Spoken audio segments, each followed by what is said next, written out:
और जेल से ले आने वाला प्रभु यीशु मसीह की अति पवित्र नाम में सब पवित्र लोगों को मसीह देता हूँ। प्रभु की दया है, प्रभु ने और भी एक दिन हमको दिया और प्रभु हमको जय के उत्सव के साथ ले चलता है। आज भी इस रीति में आपके साथ भेंट करने के लिए प्रभु ने मौका दिया। जी भी हम एकत्रित होता है तो प्रभु का वचन में जैसा यूहन्ना 3:34 में लिखा है, जिसने प्रभु ने भेजा, जिसको प्रभु ने भेजा वो प्रभु का बातें गाता। मुझे फालतू बातों में जाना बिल्कुल पसंद नहीं, इसलिए डायरेक्ट हम वचन की ओर जा रहा है। पिछले दिनों में हमने ये बात को देख रहा था और रोज कहता है मैं क्रूसित मसीह को प्रचार करता हूँ या सूली का प्रचार करता हूँ। कितनी बड़ी बात है। ये दुनिया में कोई भी ना चाहने वाला एक सब्जेक्ट है, एक विषय है क्रूस का प्रचार। क्यों? क्योंकि सुनने वालों को क्रूस का प्रचार वो उनको अच्छा नहीं लगता। वहाँ पर बोला यहूदियों के लिए वो मूर्खता है और मतलब अन्य जातियों के लिए वो, यहूदियों के लिए ठोकर है और अन्य जातियों के लिए मूर्खता है। भयंकर बात है ना। देखिए हम लोग उस क्रूस की कथा सुनाएगा तो वही वचन कहता है ये उद्धार पाने वालों के लिए परमेश्वर का सामर्थ्य है। कितनी बड़ी बात है। तो कुछ लोग उद्धार पाने के लिए प्रभु ने नियत किया है। ये वचन सब लोग विश्वास नहीं करेगा। जब प्रेरितों 13 अध्याय का 48 में लिखा है, जितने लोग आनंद जीवन के लिए नियुक्त थे वे ही लोगों ने विश्वास किया। वे लोग विश्वास कर सकता। हमने मतलब क्रूस की इसका महत्व, ये क्रूस की कथा क्यों कहना चाहिए, क्योंकि ये प्रभु ने 6 लोगों को आज्ञा दिया था करके हमने देखा। हमने वो बात 15 तारीख का क्लास में देखा था और मतलब मैं आशा करता हूँ आपने वो बात को समझा। और दूसरा हमने देखा था कि ये क्रूस की कथा भविष्यवक्ताओं के द्वारा बताया हुआ बात पूर्ण हुआ एक स्थान है क्रूस, जिसके बारे में हमने मतलब 21 तारीख या कल का दिन में हमने ध्यान किया था। आज मैं आपको ये क्रूस क्यों मतलब प्रचार करना चाहिए, उसका महत्व, ये क्रूस हमेशा एक वक्त याद करना चाहिए। याद करना एक सच्चा विजयी मसीह जीवन बिताने के लिए उद्धार पाया व्यक्ति हर रोज, इवन मैं आपको बताऊं हर क्षण, हर घड़ी नहीं, हर क्षण ये मृत्यु याद करना चाहिए। ये मृत्यु याद करने वाला एक वक्त कभी भी फेल नहीं हो सकता, हारेगा नहीं, गारंटी की बात है। उद्धार पाया हुआ जन है क्योंकि मृत्यु का इतना बड़ा महत्व है। तो जब आपको मालूम है, जब प्रभु यीशु मसीह मंडली को दिया हुआ मतलब 2 विधि में, एक प्रभुमेश और दूसरा बपतिस्मा, ये दोनों विधि ये बहुत मुख्य है। इसके बारे में जब प्रेरित पौलुस उस समय में जब मेष का स्थापना किया उस समय में उनके बीच में नहीं था, लेकिन प्रभु ने उसका प्रकाशन जब पौलुस को दिया, वो प्रकाशन में जब पौलुस मंडली को जब लिखता है, पहला कोरिन्थियों 11 अध्याय उसका 24 से 26 तक का वचन पढ़ेंगे। और धन्यवाद करके उसे तोड़ी और कहा, यह मेरी देह है जो तुम्हारे लिए है, मेरे स्मरण के लिए यही किया करो। इसी रीति से उसने बिहारी के पीछे कटोरा भी लिया और कहा, यह कटोरा मेरे लहू में नहीं वाचा है, जब कभी पीते हो तो मेरे स्मरण के लिए यही किया करो। देखिए यहाँ पर क्लियर प्रभु बोलता है कि ये जो मेष में जब हम शामिल होता है, मेष में आपको मालूम है रोटी और दाखरस रहता है। प्रभु यीशु मसीह की पवित्र देह हमारे लिए, मेरे लिए तोड़ा गया और उसका पवित्र लहू मेरे लिए बहाया गया। ये सच्चाई को हमें याद करना, इसको कबूल करना और प्रभु को महिमा देना, ये हमारे कर्तव्य है। आपको मैं इसलिए बताना चाहता हूँ, प्रियो दुनिया में, दुनिया भर में अभी आप हमारा भी कितनी प्रिय लोग मर गया है ना, हम लोग उसको हमेशा याद करता है? कभी नहीं, कभी नहीं, है ना। हमारा कितना भी प्रिय लोग मर गया, हम उनको याद, हाँ कभी चर्चा में ऐसे कुछ बातों में आ गया तो याद करता है, परंतु प्रियो दुनिया भर की सारा उद्धार पाया हुआ पवित्र लोग प्रभु यीशु मसीह की मृत्यु को वो रोज याद करता है, रोज याद करता है। इतना ही नहीं, हमेशा याद करता। और क्षण याद करता है। आज के दिन मुझे सुनने वाला आप में से कितने लोगों ने प्रभु यीशु मसीह की मृत्यु को याद किया? और आपने याद नहीं किया, इसका मतलब आप जरूर पाप में जीवन बिताए, क्योंकि मसीह की मृत्यु याद करते बिना एक विजयी जीवन हो ही नहीं सकता, है ना। ये बात बड़ी बात है ना। मतलब क्यों याद करना है? क्योंकि मुझे पापी को उद्धार करने के लिए, मुझे छुटकारा देने के लिए प्रभु मेरे लिए सूली पर मरा। ये बात एक उद्धार पाए हुए जन कैसा भूल सकता प्रियो? हमारे जिंदगी का सबसे आनंद का दिन उद्धार का दिन है। वो अनुभव हम कभी नहीं भूल सकता, है ना। ऐसा है तो, है ना, यीशु मसीह का बड़े बड़े अच्छा उपदेश, पहाड़ी उपदेश वगैरह, मंजिल के उपदेश वगैरह बहुत श्रेष्ठ उपदेश है, परंतु उस उपदेश हम हमेशा याद नहीं करता। प्रभु का वचन में बना रहना चाहिए, वो हमारा कर्तव्य है, लेकिन उन उपदेश को हम हमेशा याद नहीं करता। उसे भी कई गुना बढ़कर यीशु मसीह की मृत्यु का हम याद करता है। देखो कितनी बड़ी बात है। मतलब इस मृत्यु किस लिए है? दूसरा दुनिया के लोगों का जैसा मृत्यु था क्या? ऐसा नहीं, सारे मानव जाति का उद्धार के लिए, सब पापियों का उद्धार के लिए। जब यीशु मसीह जब ये मेष का स्थापना किया, उस समय में यीशु मसीह ने कहा हुआ वो शब्द बस श्रेष्ठ है। मत्ती के सुसमाचार 26 अध्याय उसका 27-28 वचन।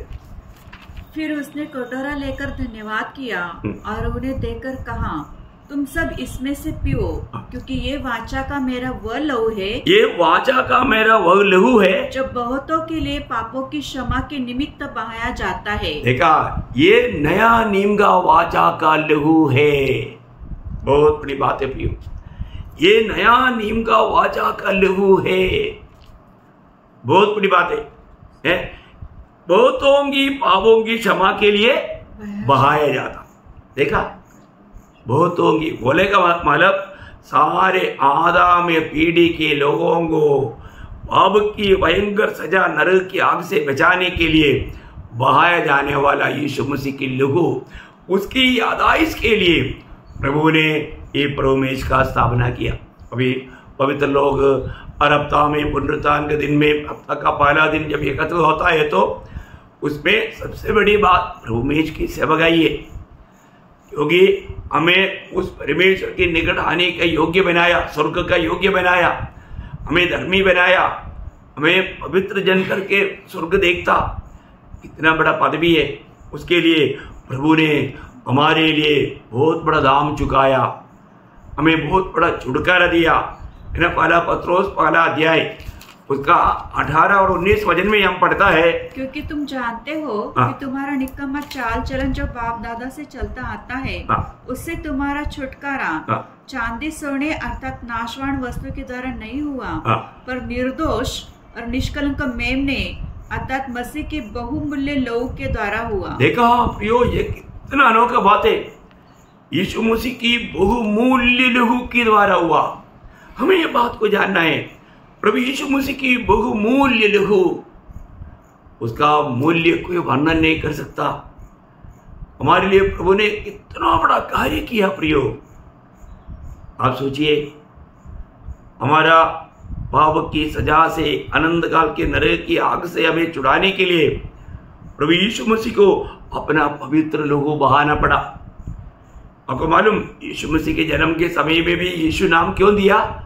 वह अपने लोगों को उनका पापों से छुड़ाएगा, उद्धार करेगा, इसलिए उसका नाम यीशु रहेगा। मत्ती पहला अध्याय के 21 वचन में लिखा। आपको मालूम, हर एक वचन नहीं पढ़ेगा तो भी आपको मालूम है। ये तो बहुत बड़ी बात है प्रियो। मनुष्य जाति के लिए, छुटकारा के लिए प्रभु ने एक मार्ग खोल कर रखा है। जो भी व्यक्ति, है ना, प्रभु यीशु के उस सूली के निकट आएगा, वहां से छुटकारा पाकर वो लौट सकता है। कितनी बड़ी बात है। आज भी उस लहू का जरूरत हमको है, क्योंकि जब तक हम उद्धार पाया तभी भी हमारा उद्धार हुआ, आत्मा का उद्धार हुआ। अभी हमें रोज अपने प्राण में उद्धार पाना है और शरीर में उद्धार पाना है। शरीर जब तक हम शरीर में हैं, जब तक हम ये दुनिया में हैं, हमसे गलतियां पाप संभव है। कई बार लोग सोचता है हमने उद्धार पाया है तो फिर पाप नहीं होगा। ऐसा नहीं प्रियो, जब तक हम ये शरीर में हैं। आपको मालूम है ना, पहले यूहन्ना 3 अध्याय का 9 वचन में क्या लिखा? जो कोई परमेश्वर से जन्मा है वह पाप नहीं करता। इसका मतलब ये जो नया जन्म पाया, जो उद्धार पाया, उनका बारे में बोलता है वो पाप नहीं करता। क्योंकि उसका बीज उसमें बना रहता है और वह पाप कर ही नहीं सकता। देखा क्या वचन है प्रियो, क्योंकि परमेश्वर से जन्मा है। परमेश्वर से जन्मा, ये जो नया जन्म पाया या उद्धार पाया है ना, वो परमेश्वर से जन्मा। लेकिन यहाँ पर एक छोटा सा एक करेक्ट करना जरूरी है, मतलब हम पाप करते नहीं रह सकता, ऐसा उसका सही ट्रांसलेशन। हमारे से पाप नहीं होगा ऐसे नहीं, क्योंकि जब तक हम शरीर में है तो हमारे में पाप हो सकता है। क्योंकि आपको मालूम है ना, जब रोमियों का पत्र उसका 7 अध्याय का 18 से 20 तक वचनों में पौलुस बहुत दुख के साथ बताता है, क्योंकि मैं जानता हूँ कि मुझ में अर्थात मेरे शरीर में कोई अच्छी वस्तु वास नहीं करती। इच्छा तो मुझ में है, परंतु भले काम मुझसे बन नहीं पड़ते। क्योंकि जिस अच्छे काम की मैं इच्छा करता हूँ वह तो नहीं करता, परंतु जिस बुराई की इच्छा नहीं करता वही किया करता हूँ। अतः यदि मैं वही करता हूँ जिसकी इच्छा नहीं करता, तो उसका करने वाला मैं न रहा, परंतु पाप जो मुझ में बसा हुआ है। देखा प्रियो, हर एक लोगों में जब तक आप ये दुनिया में हैं, ये शरीर का उद्धार नहीं होता, ये शरीर में कौन रहता? पाप रहता है, पाप रहता। तो कई रीति में, इसलिए हमको मानव वित्तीय मनुष्यत्व में आत्मा में रोज भरना और प्राण और शरीर को भी आत्मा का अधीन करके चलना, ये बहुत जरूरी बात है। तो मतलब क्या है कि हम पाप करते नहीं रहता। जब भी हमारे में पाप हो गया तो पवित्र आत्मा में याद दिलाएगा, तुरंत हमें क्या करना चाहिए? तुरंत प्रभु के सामने कबूल करना। आज बहुत से लोग उद्धार पाने के बाद उनसे बहुत गलतियां होता है। देखो, हम अपनी नजरों में गलती करता है ना, हमारे विचारों में, भावनाओं में, चिंताओं में, कई रीति में, बोली में, चाल चलन में, कई कामों में हमसे गलती होता है। पर वो गलती बहुत से लोग प्रभु के सामने कबूल नहीं करता। लोग सोचते हैं कि नहीं मैं पवित्र है। ऐसे आपने उद्धार पाया तभी भी गलती होता है। आप परखो और वचन को भी दर्पण के सामने देखो। आपने किसी के प्रति नफरत, कड़वाहट भी दिल में रखा, अब आप ये, तो हमें क्या करना चाहिए? प्रभु मुझे क्षमा कर, क्योंकि मेरा उस सच्चा उद्धार के आनंद से मैं वंचित हो रहा है, मेरे से गलती हुआ प्रभु। मतलब कई प्रकार का बहुत गंदी विचार, भावना, इच्छा, ये सब हमारे दिल में आता है। तो हमारा कर्तव्य क्या है? पहला यूहन्ना 1 अध्याय उसका 9 वचन में यूहन्ना बोलता है ना, यदि हम अपने पापों को मान ले तो वह हमारे पापों को क्षमा करने और हमें सब अधर्म से शुद्ध करने में विश्वास योग्य और धर्मी है। हाँ प्रियो, हमको रोज हमारे जीवन में आने वाला पापों को कबूल करके हमें पाप क्षमा पाना चाहिए। आपको मालूम है पाप होता, इसलिए पहला यूहन्ना 2 अध्याय का 1 वचन में यूहन्ना क्या बोलता? हे बालकों, मैं ये बातें तुम्हें इसलिए लिखता हूँ कि तुम पाप न करो। यदि कोई पाप करे तो पिता के पास हमारा एक सहायक है, अर्थात धर्मी यीशु मसीह। देखिए, बोलने का अर्थ यीशु मसीह हमारे लिए विनती करते हैं। हमको इसका मतलब हमको पाप करने का लाइसेंस मिल गया ऐसा नहीं। ऐसा कभी भी एक उद्धार पाया हुआ जन कभी सोचेगा नहीं, वो सावधान रहेगा। वो कभी भी पाप करके, पाप में डूब करके जीने के लिए नहीं चाहेगा। देखो, हमें सजा पाना है तो कितना गुना चाहिए?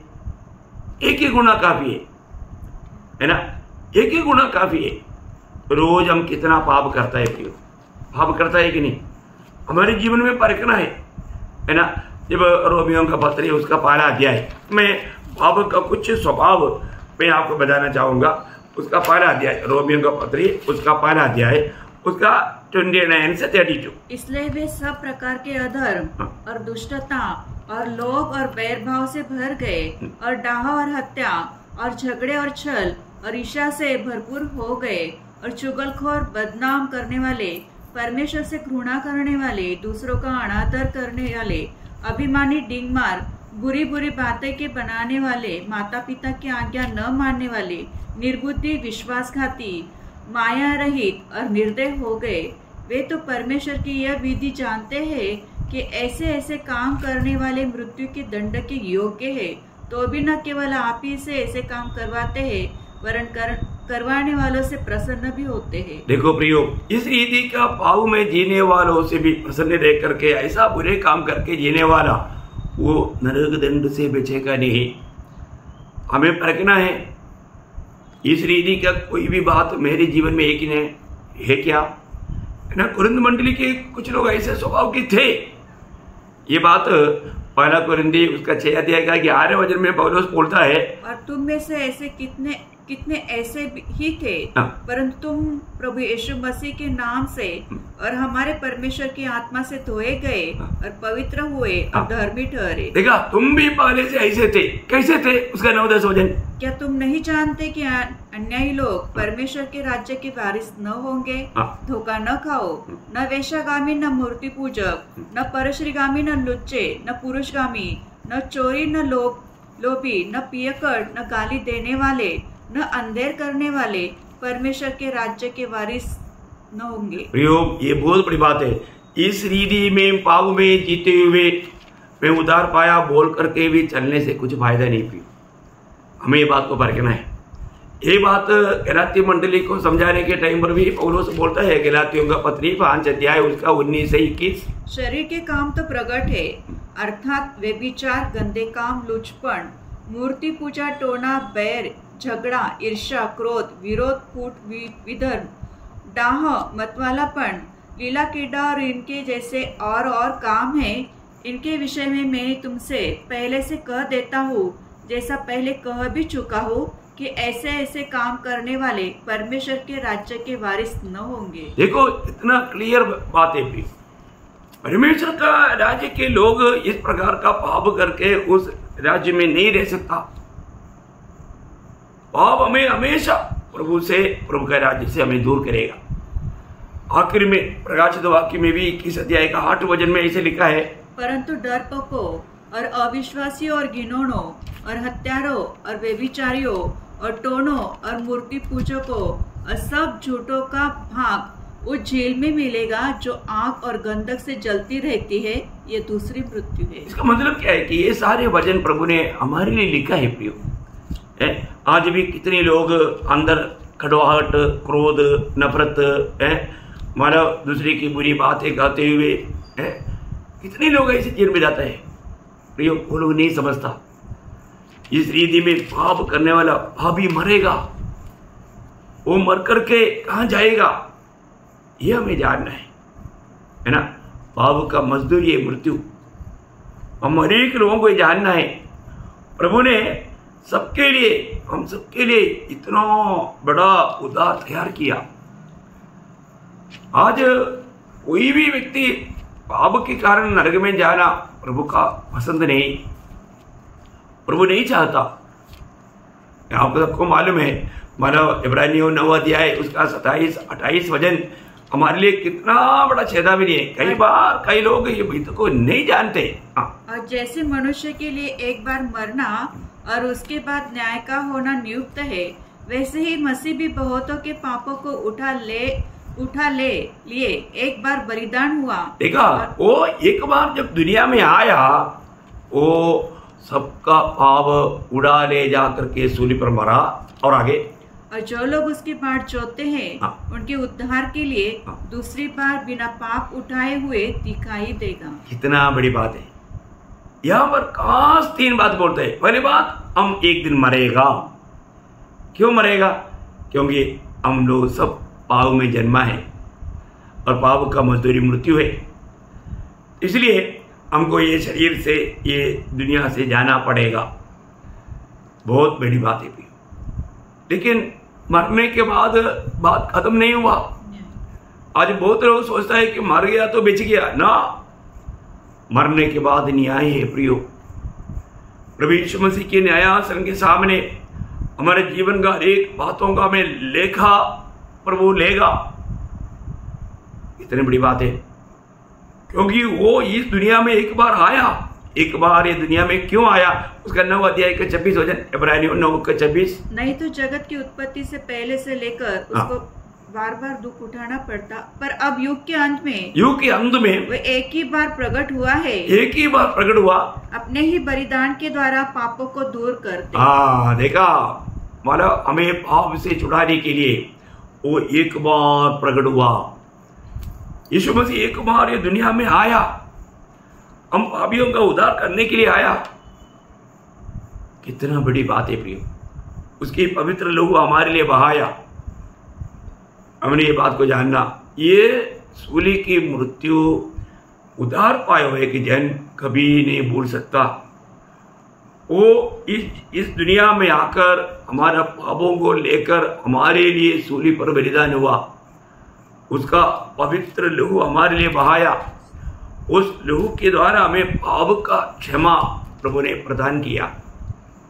उस मृत्यु को इतना भयंकर वेदना, इब्रानियों 2 अध्याय है उसका 9 वचन में हम देखते हैं कि मसीह ने क्या किया। पर हम यीशु को जो स्वर्ग से कुछ ही कम किया गया था, मृत्यु का दुख उठाने के कारण महिमा और आदर का मुकुट पहने हुए देखते हैं, ताकि परमेश्वर के अनुग्रह से वह हर एक मनुष्य के लिए मृत्यु का स्वाद चखे। देखा, वो हर एक मनुष्य के लिए यीशु मसीह ने क्या किया, मृत्यु का स्वाद चख लिया। मृत्यु का स्वाद चख लिया। इतना भयंकर बात है प्रियो, यीशु मसीह हमारे लिए क्या नहीं सका, ये बात को जानना हमारे लिए कितना जरूरतमंद बात है ना। एक सच्चा उद्धार पाया हुआ एक व्यक्ति, यीशु मसीह मेरे लिए क्या किया, कलवरी सूली में क्या हुआ, ये बात को समझ करके प्रभु को ग्रहण किया और वो ग्रहण करके पाप क्षमा पाया। पाप क्षमा पाया हुआ व्यक्ति को पाप पर विजय पा करके जीना है तो हमेशा यीशु मसीह की मृत्यु याद करने का जरूरत है। और मेरे लिए, मुझे छुटकारा देने के लिए, मुझे पाप क्षमा देने के लिए, मुझे अनंत आग से बचाने के लिए मेरे लिए कुर्बान हुआ, मेरे लिए वो मृत्यु सका। इतना बड़ा उद्धार मेरे लिए तैयार किया। मैं जहां पर मरना चाहिए वहां पर मेरे लिए मेरा यीशु मसीह मरा। इतना बड़ी बात है प्रियो। आज एक सच्चा मसीह व्यक्ति ये मृत्यु को याद करते बिना कभी भी विजयी जीवन नहीं बिता पाएगा। पौलुस इसलिए बार बार कहने वाले एक शब्द है, गलातियों 2:20, आपको मालूम है, मैं मसीह के साथ सूली पर चढ़ गया या चढ़ाया गया। मैं मसीह के साथ सूली पर चढ़ाया गया। पढ़ रहा उसको, मैं मसीह के साथ क्रूस पर चढ़ाया गया। देखा, मैं मसीह के साथ क्रूस पर चढ़ाया गया। देखा, बहुत बड़ी बात है प्रियो। अब मैं जीवित न रहा, अब मैं जीवित नहीं रहा, पर मसीह मुझ में जीवित है। यही बात है प्रियो। एक सच्चा मसीह जीवन यीशु मसीह को प्रभुता देने वाला जीवन है। यीशु मसीह प्रभुता देने वाला जीवन हम नहीं बिताता तो वो सच में परमेश्वर के राज्य में एक करके बोलना झूठ है। पौलुस यहाँ पर बोलता है, मैं मसीह के साथ सूली पर चढ़ाया गया। अभी मैं नहीं, मसीह मुझ में जीवित है। आगे, और मैं शरीर में अब जो जीवित हूँ तो केवल उस विश्वास से जीवित हूँ जो परमेश्वर के पुत्र पर है, जिसने मुझसे प्रेम किया, जिसने मुझसे प्रेम किया और मेरे लिए अपने आप को दे दिया। बहुत बड़ी बात है ना प्रियो, मेरे लिए अपने आप को दिया हुआ ये मसीह को मैं कैसा बोल करके जीवन बिता पाएंगे प्रियो। मुझे हमेशा उस प्रभु को याद करके जीना है। यीशु मसीह की मृत्यु अगर नहीं हुआ तो मैं कभी भी आशा वाला जीवन नहीं बिता सकता। अभी हमने इब्रानियों 9:27-28 में उस 28 वचन में आखिर में क्या पढ़ता, और जो लोग उसकी बाट जोते हैं। देखा, जो लोग यीशु मसीह के आगमन की बाट जोता। देखो प्रियो, मृत्यु के बारे में बोलने में हमको कोई डर नहीं, क्योंकि हमें एक जीवित आशा मिला। प्रभु यीशु मसीह बोला, मैं फिर से आऊंगा, तुम्हें ले जाऊंगा, या मैं हूं वहां तुम भी रहेगा। देखो कितनी बड़ी बात है। बोलता है वो जब फिर से आएगा, कैसे आएगा? उनके उद्धार के लिए दूसरी बार बिना पाप उठाए हुए दिखाई देगा। हाँ, देखा, जो उसकी बाट जोने वाले लोगों के लिए प्रियो, एक बार कोई दुनिया में आया हमें आपसे छुड़ाने के लिए, अभी उन छुड़ाए हुए लोगों को ले जाने के लिए आ रहा है। कितना बड़ा जीवित आशा है ये। आशा पाया हुआ लोग और रोज यीशु मसीह की मृत्यु को याद करता, उसको याद करके हर रोज जीवन बिताता, वो प्रभु को जीता, यीशु मसीह को प्रभुता दे करके जीवन बिताता। या एक प्रकार यीशु मसीह उन व्यक्तियों में जीता, वही तो मसीह जीवन है। हमें अपने आप को परखकर देखना है, आज मैं एक सच्चा मसीह जीवन बिता पा रहा है क्या? प्रियो, कल से बढ़ करके आज हम प्रभु के आगमन के निकट हो गया है, लेकिन आज हमारा आशा और भी मजबूत होते जा रहा है क्या? आज प्रभु आएंगे, मैं प्रभु से भेंट करेगा, उस प्रकार का एक सच्चा तैयारी उन लोगों में रहेगा जो लोग रोज प्रभु यीशु मसीह की सूली की मृत्यु को याद करता है। क्योंकि वो मृत्यु किसके लिए था? मेरे लिए था। मुझे मेरी पाप की सजा आनंद काल के नरक की आग से बचाने के लिए था। ये बात हम कबूल करके जब जीवन बिताता है तो मैं आपको बताना चाहता हूँ, वो दुनिया के मोह में कभी भी फंस नहीं सकता, वो शारीरिक अभिलाषाओं में गिर नहीं सकता। प्रभु उसको विजयी जीवन प्रदान करेगा। इसके बिना है ना, वो आत्मा में सामर्थ पकड़ नहीं पाएगा। प्रभु का प्रेम हमको विवेश करेगा। प्रियो, यीशु मसीह मेरे लिए जब मर गया, फिर मेरा जीवन प्रभु के लिए है, ये बात पवित्र आत्मा हमको याद दिलाएगा। कितना अनोखा बात है। कौन मेरे लिए ऐसा रूप बना? मेरा सृजनहार, मेरा महान परमेश्वर, वो मेरे लिए उस परमेश्वर के रूप में रहने वाला मनुष्य रूप बनकर, मनुष्य रूप से नीचा एक गुलाम का रूप बनकर, और भी नीचे गया विरूप बनकर एक मांस के टुकड़ा जैसा सूली पर लटकाया गया। जबकि पाप का मजदूरी मृत्यु जहां पर मैं सहना चाहिए, मैं ऐसा विरूप बनना चाहिए, मुझे रूपवान बनाने के लिए मेरा यीशु मसीह मेरे लिए मृत्यु का स्वाद चखा। कितना अद्भुत बात है प्रियो। फिर वक्त ये मृत्यु को याद कैसा नहीं करेगा? हमें मिला हुआ उस छुटकारा का महत्व जानेगा तो प्रियो, हम प्रभु को कभी भी नहीं भूल सकता, इस मृत्यु को कभी नहीं भूल सकता। शैतान का बेटे को परमेश्वर का बेटा बनाया, अंधकार में रहने वालों को ज्योति में लाया, अशुद्धि में जीने वालों को पवित्र जन बनाया, अधर्मी को धर्मी बनाया, निराशा में रहने वालों को आशा दिया, अशांति में रहने वालों को शांति दिया, है ना, मृत्यु में रहने वालों को आनंद जीवन दिया। प्रभु हमारे लिए सूली पर कितना महान कार्य किया प्रियो, वो बात को हम कैसे भूले? कभी नहीं भूल सकता। इसलिए अपने आप को परखो। आज का दिन में मैं मसीह की सूली की मृत्यु को याद किया है कि नहीं? वो याद करने वाला व्यक्ति कभी दुनिया से प्यार करके या शरीर की अभिलाषाओं में डूब करके ये दुनिया के रीति में नहीं जाएगा। पाप से करने प्यार जाऊंगा अब मैं क्या, एक गीतकार गीत लिखो, बहुत सुंदर गीत है। हमें एक बात को जानना, सूर्य को याद करने वाला कभी भी वो पाप करते हुए जीवन नहीं बिता सकेगा। हमें अपने आप को परखना प्रियो। पौलुस जैसा हम हर एक को ये सूर्य की कथा बताए, क्योंकि ये यहूदियों के लिए जरूर वो ठोकर है, यूनानियों के लिए भी वो एकदम बेवकूफी बात है, परंतु उधार पाने वालों के लिए ये परमेश्वर का सामर्थ्य है।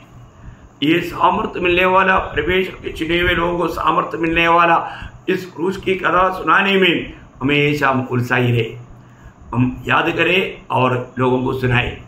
इस अंत समय में प्रभु के आगमन में प्रभु का कार्य करते हुए उसके आगमन की बाट जोड़ने के लिए ये वचनों के द्वारा प्रभु सब उधार पाए लोगों को सहायता करे। ये उधार नहीं पाया वो भी उधार पा करके प्रभु की आत्मा पाकर प्रभु का जन बनकर जीने के लिए सहायता करे। प्रभु को महिमा मिले।